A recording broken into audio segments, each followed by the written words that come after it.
Hi all fellow investors. Another rate hike was announced and the market actually responded pretty okay. Then Powell said a housing correction is needed and the market went red.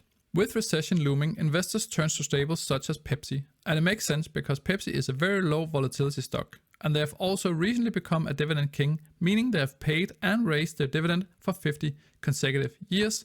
And even in this economic environment, they have also shown strong quarter-on-quarter growth. Right now, Pepsi is trading at $168 per share, and year to date they are down 2.5%, which isn't that much at all. And if we look at a 1-year chart, they're actually up around 10%. With that said, let's take a closer look at Pepsi, where we'll first look at some of the fundamentals of the company and then use our 5 valuation model, the Graham's valuation, the discounted cash flow, dividend discount model, the multiples valuation, and the free cash flow valuation. If you want to get all these for yourself, they are available at my Patreon and you can find the link in the description below. But let's take a closer look at Pepsi. You can see here they are trading at a PE non-GAAP forward ratio of 25, and compared to the 5-year average, it's actually a bit above, and that is also, as I mentioned earlier, due to how Pepsi behaves in these environments. It's a very low volatility stock, so it's a very safe haven to put your money in when there's a recession on the horizon, for example. The price to book value is a bit below the 5-year average, so that is quite nice to see. And the price to cash flow a bit on the high side though.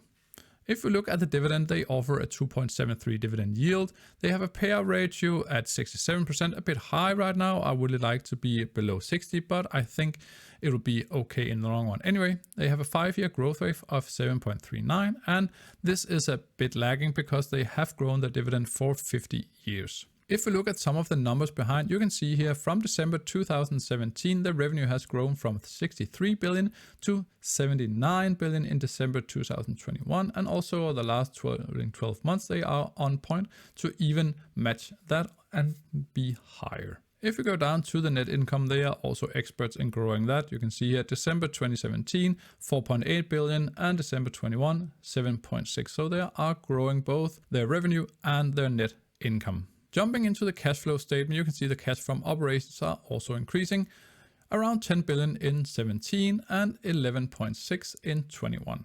And they've also managed to keep their capital expenditures quite fixed. December 17 and 18 a bit on low side, but 19, 20, 21, 4.2, 4.2, 4.6, so pretty evenly distributed, while they managed to grow the cash from operations, meaning they are generating a lot of free cash flow. The last one I like to look at is the balance sheet, and you can see up here total cash and short-term investments. They have around 5.6 billion on hand right now, and if we scroll down to the bottom, we would like to find the debt, and you can see down here that the total debt is 39 billion, meaning a net debt of 33.5. It's a bit on the high side, but I think it's such a giant that they will most likely be pretty okay.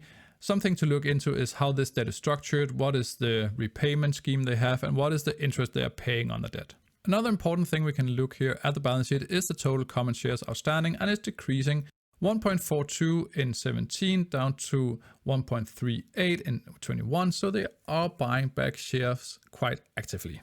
That was how some of the numbers behind look, but let's take a closer look at the intrinsic value to get an idea whether or not the stock is over or undervalued. And it's important not to skip ahead in this part, as I will share the assumptions I'm making for my valuation. The first one we have is the Graham's revised valuation model, where I plug in the stock taker and then everything else automatically loads in. I apply a growth rate of 8%. The company itself has actually forecasted an organic growth rate of 10%, but I like to be a bit on the conservative side.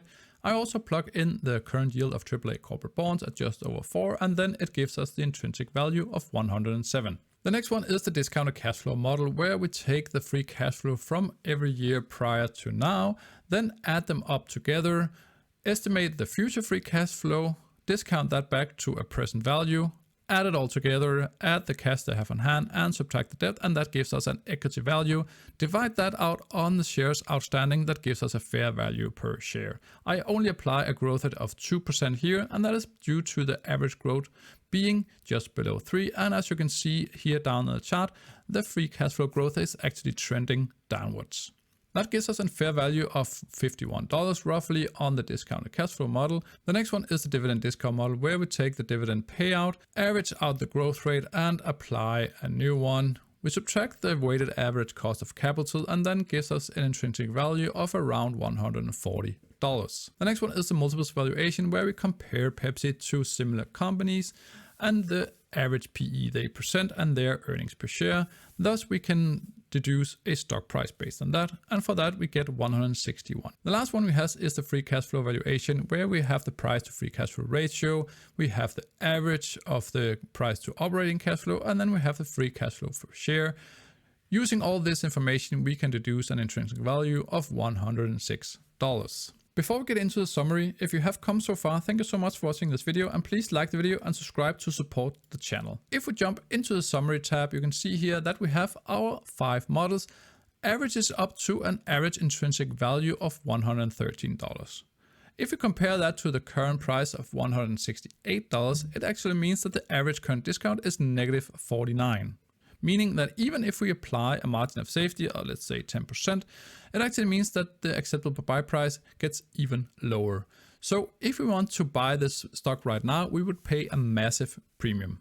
And it's not that it's not okay to actually pay a premium, because a lot of companies actually demand it, because they have shown time and time again that they are solid companies with solid growth.